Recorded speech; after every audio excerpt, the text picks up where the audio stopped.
اور سب سے بیسٹ توبہ تو وہ بخاری مسلم میں حدیث ہے، جس نے رات میں سورۃ البقرہ کی آخری 2 آیات پڑھ لی، اسے ہر چیز سے کفایت کر جائیں گی۔ آمن الرسول بما انزل الیہ من ربہ والمؤمنون کل آمن باللہ وملائکتہ وکتبہ ورسلہ لا نفرق بین احد من رسلہ وقالوا سمعنا واطعنا غفرانک ربنا والیک المصیر لا یکلف اللہ نفسا الا وسعها۔ آنورڈ، اس میں تجدید ایمان بھی ہے، اللہ پر ایمان، کتابوں پر، فرشتوں پر۔ اس کے بعد دعائیں ہیں، ربنا لا تؤاخذنا ان نسینا واخطانا، اس کے اندر توبہ شامل ہے۔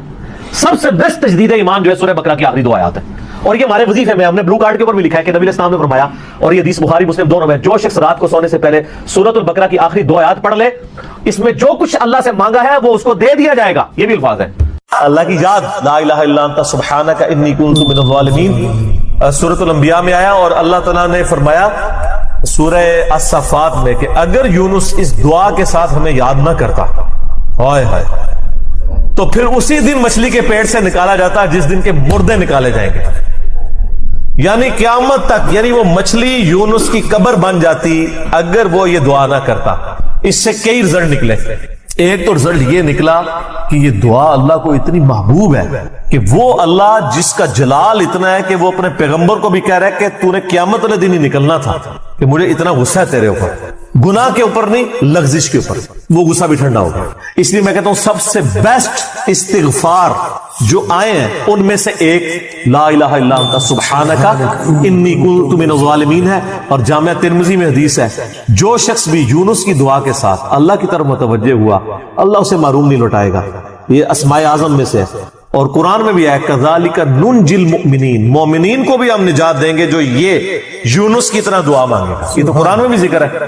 لا، اچھا اس کے دیکھیں ترجمہ کتنا پیارا ہے، لا الہ الا انت، کوئی معبود نہیں سوائے تیرے، سبحانک، اللہ تو تو غلطیوں سے پاک ہے، انی کنت من الظالمین، میں تو انسان ہوں، غلطیاں کروں گا۔ یار اس سے بہتر انداز ہو سکتا ہے کہ یا اللہ تو تو غلطی اس لیے نہیں کرتا کہ تو تو پاک ہے، تو پاک تو صرف تو ہے، مخلوق تو اس لیول پہ پاک ہو نہیں سکتی جی، اس لیے ورنہ تو ہم مخلوق کو بھی سبحان پیغمبروں کے ساتھ بھی لگا رہے ہوتے۔ انسان جتنا بھی پرفیکٹ ہو پاک نہیں ہو سکتا۔ انبیاء کو اللہ نے گناہوں سے پاک کیا ہے، لغزشیں ان سے بھی ہوئی ہیں، حضرت آدم علیہ السلام سے لغزش ہوئی ہے، نوح علیہ السلام نے کافر بیٹے کے لیے دعا کی ہے، موسیٰ علیہ السلام سے بندہ مر گیا، نبی علیہ السلام کی 4 لغزشیں قرآن میں ذکر ہوئی ہیں، غزوہ احد پہ بددعا نکل گئی تھی زبان سے، تو وہ سورہ آل عمران میں آیا کہ آپ کو کوئی اختیار نہیں ہے، آپ نے بددعا دی ہے، اللہ چاہے تو ان کو ہدایت دے، اور پھر اسی خالد ابن ولید کو ہدایت بھی مل گئی، اور اسی مبارک زبان سے جس سے بددعا ملی تھی سیف اللہ کا لقب بھی مل گیا۔ ٹھیک ہے، یہ سب اللہ کے اختیار ہے، پرفیکٹ صرف گاڈ ہے، اس کی کوئی مخلوق بھی پرفیکشن میں اس لیول پہ نہیں جا سکتی۔ مخلوق کی یہ اللہ کا نقص نہیں ہے بلکہ مخلوق کا نقص ہے کہ جو مخلوق ہوگا نا وہ پرفیکٹ نہیں ہو سکتا۔ جیسے خالق ہمیشہ سے ہے، مخلوق ہمیشہ سے ہو ہی نہیں سکتی۔ وہ کہتے ہیں نا، اکثر لوگ سوال کرتے ہیں کہ اللہ تعالیٰ اپنے ساتھ کا ایک اور خدا پیدا کر سکتا ہے؟ ہم کہتے ہیں یہ محال ہے، اس لیے کہ جو پیدا ہوگا وہ خدا ہوگا ہی نہیں۔ جو پیدا ہو گیا تو خدا کون ہے؟ لم یلد ولم یولد۔ ٹھیک ہو گیا؟ تو ذکر بھی کریں سر، اللہ کو یاد کریں، جھوم جھوم کے ہر جگہ ذکر کریں، کوئی پروٹوکول نہیں، نہ وضو نہ غسل، ذکر کے لیے کوئی پروٹوکول نہیں ہے، جب مرضی ذکر کریں، اللہ کو یاد کریں، اور اس کے لیے کپڑے پہننا ہونا بھی ضروری نہیں ہے۔ اکثر لوگ یہ سمجھتے ہیں کپڑے پہننا ضروری ہے، نہ، کوئی ضروری نہیں ہے۔ بعض اوقات بندہ وضو کے لیے اندر چلا جاتا ہے غسل کے لیے، یا غسل کرتے ہوئے تو لوگ بسم اللہ نہیں پڑھتے ہیں، کپڑے پہن کے پھر بسم اللہ پڑھتے ہیں۔ سر اللہ اور بندے کا کون سا پردہ ہے؟ ٹھیک ہے، آپ کر سکتے ہیں ذکر۔ اگلا سوال ہے، میں نے اپنی زندگی میں بہت شرک کیا ہے لیکن الحمدللہ اب توبہ کر چکا ہوں، لیکن اس کے باوجود یہی فکر دامن گیر رہتی ہے کہ شرک تو ناقابل معافی گناہ ہے، معلوم نہیں کہ میری توبہ قبول ہوگی بھی یا نہیں، مجھے بتائیں میں کیا کروں۔ آپ سب سے پہلے تو اس طرح کے خیالات سے توبہ کریں جو آپ کر رہے ہیں، ٹھیک ہے۔ اس کی وجہ یہ ہے کہ سورہ التوبہ کی آیت نمبر 70 میں اللہ تعالیٰ نے فرمایا کہ جو شخص توبہ کر لے سچے دل کے ساتھ، اور اس سے پہلے بڑے بڑے گناہوں کا ذکر ہوا ہے، ان میں سے ایک شرک بھی، بلکہ اب یہ کریٹیکل سوال ہے تو میں یہ آیت پڑھ کے بھی بتا دیتا ہوں۔ پارہ نمبر 19 کے اندر جا کے سورہ الفرقان کی آیت نمبر ہے یہ 70۔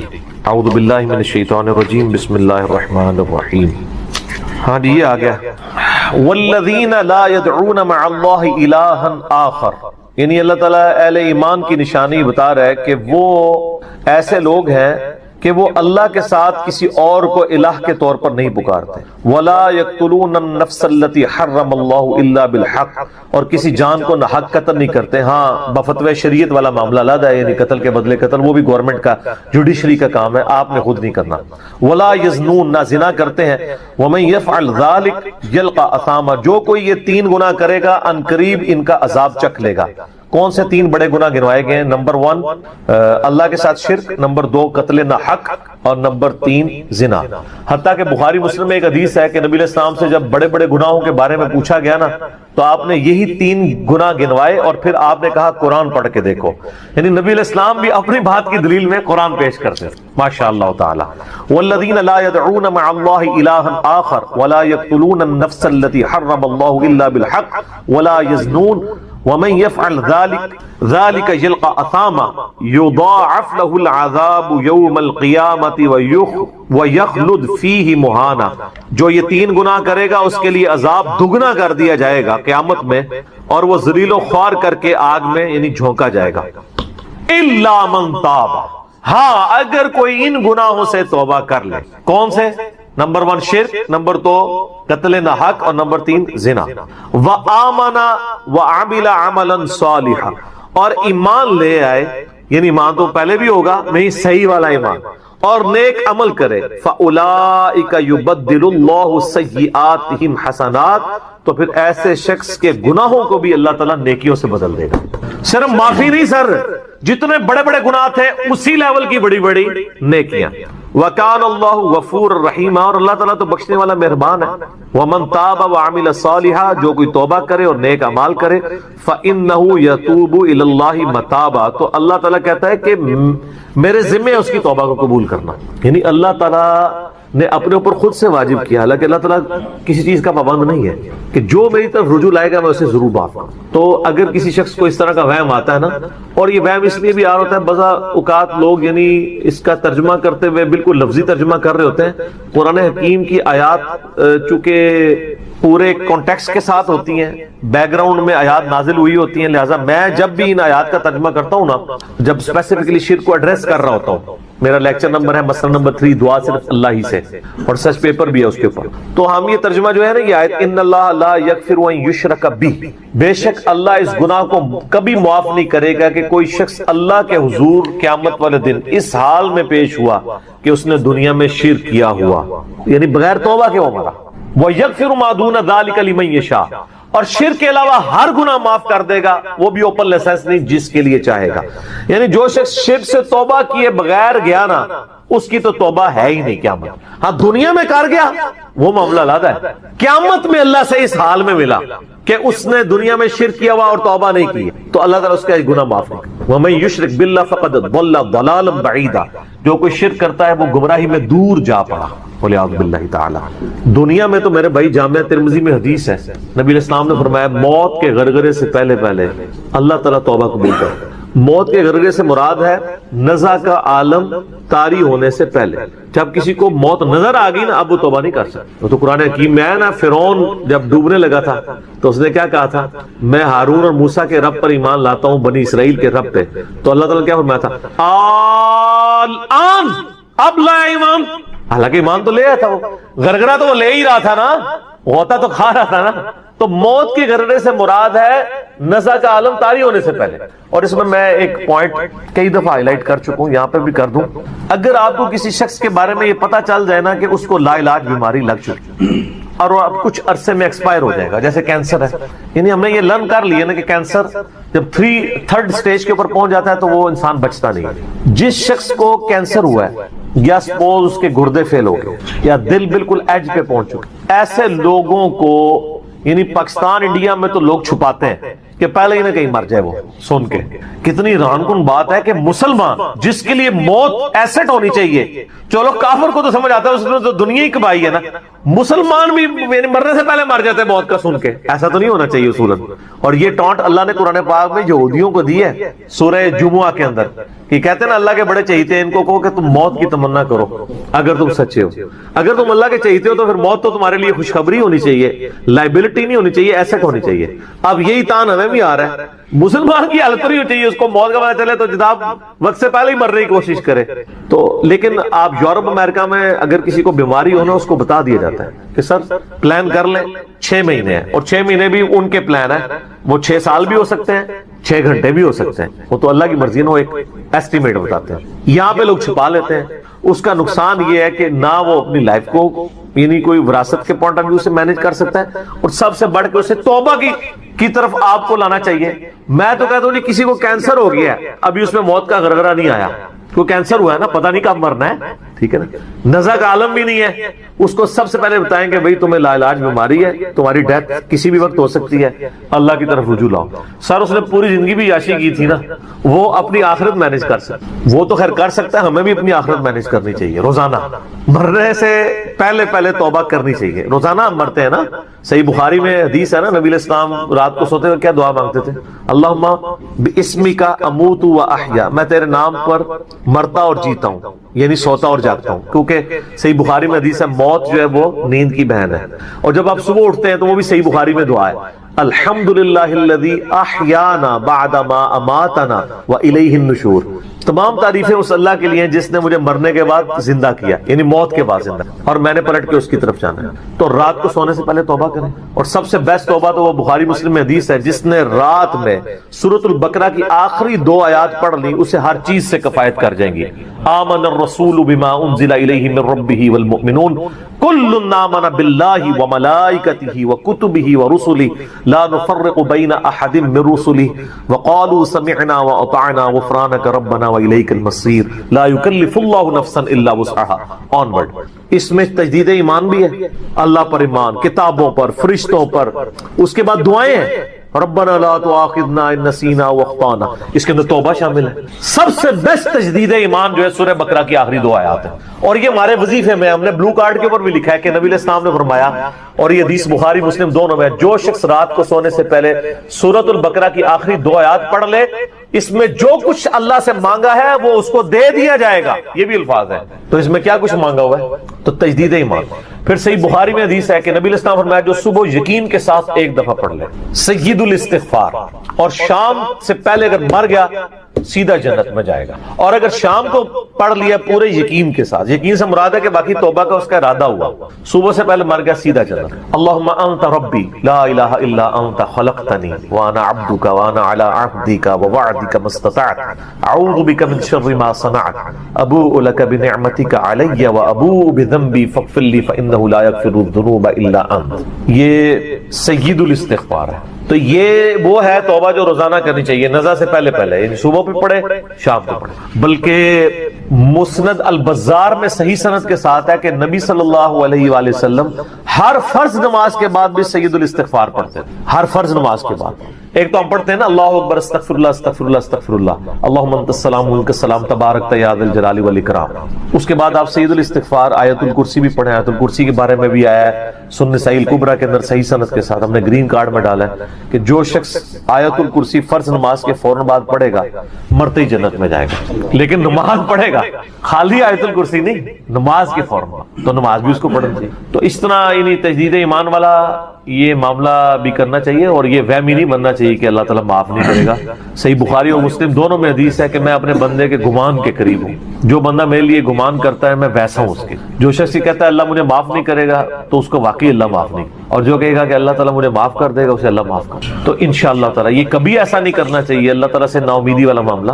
آپ اپنے رب کے وعدوں پر, نبی صلی اللہ علیہ وسلم کے وعدوں پر یقین رکھیں کہ جس شخص نے سچے دل سے توبہ کی ہے اس کی نہ صرف توبہ قبول ہوگی سورۃ الفرقان آیت نمبر 70 کے تحت, بلکہ اس کے گناہوں کو بھی نیکیوں سے بدل دیا جائے گا. تو اللہ تعالیٰ رجوع لانے والوں کو پسند فرماتا ہے. بار بار رجوع لاتے رہنا چاہیے. اللہ تعالیٰ سے اپنے آپ کو آزاد نہیں کرنا چاہیے. نیکی کی ہو یا نہ کی ہو, گناہ کیا ہو یا نہیں کیا, یہ علیحدہ سے بات ہے.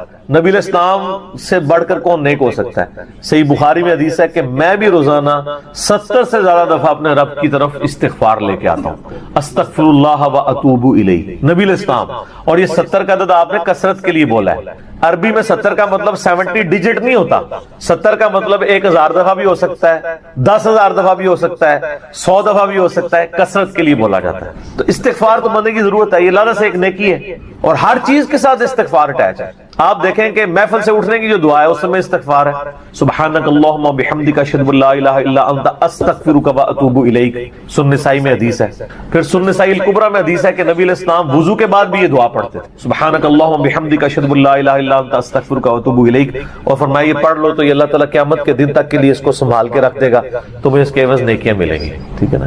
تو رجوع اللہ، استغفار، ہر وقت اللہ کی طرف رجوع لاتے رہنا، اور سب سے بیسٹ یہ ہے کہ نماز کے تشہد کی آخری جو دعائیں والا پورشن ہے نا اس میں استغفار مانگیں، کیونکہ صحیح بخاری میں حدیث ہے جب درود شریف تشہد میں پڑھ چکو اس کے بعد جو چاہو اپنے رب سے مانگو، سجدوں میں بھی مانگیں، صحیح مسلم میں حدیث ہے سجدے میں انسان اپنے رب کے سب سے زیادہ قریب ہوتا ہے، تم خوب رب سے دعائیں مانگا کرو، اور نبی علیہ السلام نے دعا بھی سکھا دی، بخاری اور مسلم دونوں میں ہے کہ نبی علیہ السلام رکوع اور سجدے میں پڑھتے تھے سبحانک اللہم و بحمدک اللہم اغفر لی، یہ ہمارے وہ اذکار میں لکھا نا سبحانک اللہم و بحمدک اللہم اغفر لی، تو اس میں دعا ہی ہے۔ پھر دو سجدوں کے درمیان میں رب اغفر لی رب اغفر لی ہے۔ سر استغفار تو ہر جگہ ہی چل رہا ہوتا ہے، تو اللہ کی طرف رجوع لائے اور اللہ سے امید رکھیں۔ دنیا میں کسی نے توبہ کر لی تو موجہ ہی موجہ، یہ آخرت کے لیے معاملہ ہے۔ تو شرک، یار آپ نے کیا شرک کیا ہوگا جو صحابہ کرام نے قبول ایمان سے پہلے کیا؟ سر صحیح مسلم میں حدیث ہے 321 نمبر، میں نے کربلا والے ریسرچ پیپر میں ڈالی، بڑی لمبی حدیث ہے۔ عمر بن عاص رضی اللہ تعالیٰ عنہ کہتے ہیں کہ جب مجھے یہ اندازہ ہوا کہ اب نبی علیہ السلام یعنی غلبہ پائیں گے، یعنی اللہ نے ان کا سینہ اسلام کے لیے کھول دیا، اسلام قبول کرنے کے لیے نبی صلی اللہ علیہ وآلہ وسلم کی خدمت میں حاضر ہوئے، تو خود ہی بتاتے ہیں، اور انہوں نے اپنے نزع کے عالم میں موت کے وقت میں اپنے بیٹے کو، بڑی لمبی بڑی رکت انگیز حدیث ہے، میرا یوٹیوب پہ کلپ بھی ہے، عمر بن عاص کی موت کے وقت اشک بار آنکھوں سے سننے والی۔ تو خیر اس میں یہ بھی الفاظ ہیں، کہتے جب میں نبی صلی اللہ علیہ وسلم کے پاس ایمان لانے کے لیے گیا نا تو نبی علیہ السلام نے اپنا دایاں ہاتھ آگے بڑھایا بیعت کرنے، تو کہتے ہیں میں نے دایاں ہاتھ بڑھایا لیکن حضور کے ہاتھوں میں ہاتھ دینے سے پہلے ہی میں نے کہا یا رسول اللہ پہلے مجھے گارنٹی دیں کہ میں نے جو کچھ اسلام کے خلاف سازشیں کی ہیں پچھلے 19 سال میں، اسلام کے آنے کے بعد 19 سال تک اسلام کے خلاف یہ اور خالد بن ولید دونوں، یہ دونوں کٹھے مسلمان ہوئے تھے ایک ہی دن ایک ہی وقت میں، 19 سال۔ پھر اسلام کی حالت میں انہیں 19 سال نہیں ملے ہیں حضرت خالد بن ولید، کفر میں ملے ہیں، اسلام میں تھوڑا وقت ملا۔ تو حضرت عمر بن عاص کہتے ہیں میں نے ہاتھ کھینچ لیا، میں نے کہا یا رسول اللہ پہلے گارنٹی دے میرے سارے گناہ معاف ہوں۔ تو آپ صلی اللہ علیہ وسلم نے فرمایا کہ اے عمر، کیا تجھے نہیں پتا کہ اسلام پچھلے کے سارے گناہوں کو معاف کر دیتا ہے، اور اللہ کی راہ میں ہجرت پچھلے کے سارے گناہوں کو معاف کر دیتی ہے، اور حج مبرور پچھلے کے سارے گناہوں کو معاف کر۔ تو یہ اسلام لے کر آنا کتنی بڑی دولت ہے۔ تو یہ تجدید ایمان کرنا، کلمہ پڑھ کے یہ اپنا تجدید ایمان والا معاملہ بھی کرتے رہنا چاہیے، یہ بھی ایک توبہ کا ذریعہ ہے۔ اللہ سے امید رکھیں، اللہ کو اصل میں باغی پسند نہیں ہے، جو گناہ کر کے توبہ کر لیتے ہیں نا وہ اللہ کو بڑے پسند ہیں، اتنے پسند ہیں کہ ایک بڑی عجیب و غریب روایت ہے صحیح بخاری اور مسلم میں، صحیح مسلم میں زیادہ ڈیٹیل ہے کہ نبی علیہ السلام فرماتے ہیں اگر تم گناہ کرنا چھوڑ دو گے تو اللہ تعالیٰ تمہیں ختم کر دے گا، اور ایسی مخلوق لے کے آئے گا کہ جو گناہ کرتی ہو اور اللہ ان کو معاف کر کے خوشی محسوس کرے۔ اچھا اس کو بعض لوگوں نے دوسری طرف لے لیا، ان کا جی اللہ تعالیٰ گناہوں سے بڑا خوش ہوتا ہے، نہیں نا، اصل میں یہ بتانا چاہ رہے تھے نبی صلی اللہ علیہ وآلہ وسلم کہ انسان کے اندر بلٹ ان فالٹ رکھا گیا ہے کہ وہ غلطی کرے گا، اصل مسئلہ یہ ہے کہ وہ آدمی بنے۔ آدم نے اپنی غلطی کو جسٹیفائی کیا نہیں، جب غلطی کی تو کیا کہا ربنا ظلمنا انفسنا وان لم تغفر لنا وترحمنا لنکونن من الخاسرین، معاف کر دیا اللہ نے۔ شیطان نے اپنی غلطی کی جسٹیفیکیشن دینا شروع کر دی، میں ایسے بہتر ہوں، تو نے اس کو مٹی سے بنایا، مجھے آگ سے بنایا ہے، میں اس کو کیسے سجدہ کروں۔ جو اپنی غلطی کی جسٹیفیکیشن دے وہ شیطان ہوتا ہے، اور جو اپنی غلطی کی جسٹیفیکیشن دیے بغیر سیدھی معافی مانگ لے وہ آدمی ہوتا ہے۔ ہم کہتے ہیں نا آدمی، آدم کے ساتھ اس کی مضبوط ہو جاتی ہے۔ تو رجوع اللہ، تو وہ نبی علیہ السلام یہ بتانا چاہ رہے تھے کہ ایسی مخلوق جو گناہ نہ کرے وہ تو آلریڈی اللہ کے پاس موجود ہے، فرشتے۔ اللہ نے انسان اور جن کو ایسی مخلوق بنایا ہے جو اپنی ول سے اپنے رب کو چوائس کرے، فَأَلْهَمَهَا فُجُورَهَا وَتَقْوَاهَا، ان میں یعنی برائی کا مادہ بھی رکھ دیا، اچھائی کا بھی، وہ خود اپنی عقل ایز اے انسٹرومنٹ یوز کر کے یہ اللہ تعالیٰ کو خود سے وہ چوز کرے۔ ایسی مخلوق اللہ کو چاہیے تھی۔ سر یہی وہ چیز ہے جیسے انسان فرشتوں سے افضل ہو جاتا ہے، اور میں اکثر کہا کرتا ہوں کہ یہ وہ دولت ہے جو جبرائیل کے پاس بھی نہیں ہے۔ سر جبرائیل مجھ سے اگر میرا ایمان ایکسچینج کرنا چاہے نا میں نہیں کرتا، جبرائیل نے خدا کو مانا ہے خدا کی مرضی سے، اور میں نے خدا کو مانا ہے اپنی مرضی سے، اس کا کوئی ایکویلنٹ نہیں۔ اسی لیے انسان اشرف المخلوق ہے، اسی لیے انسان کو اللہ نے اتنا درجہ ہے فرشتے سے بہتر انسان بننا، مگر اس میں لگتی ہے محنت زیادہ۔